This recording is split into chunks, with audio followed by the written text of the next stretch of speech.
Okay, this is a 2015 Sprinter, Mercedes-Benz Sprinter.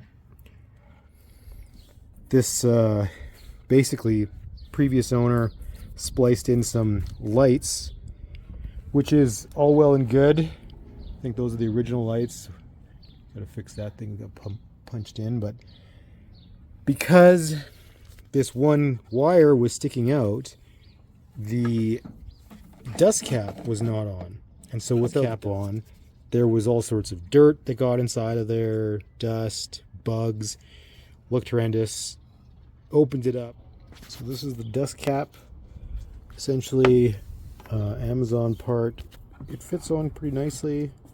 It's got a good seal on it now, and you can have a wire coming out the back.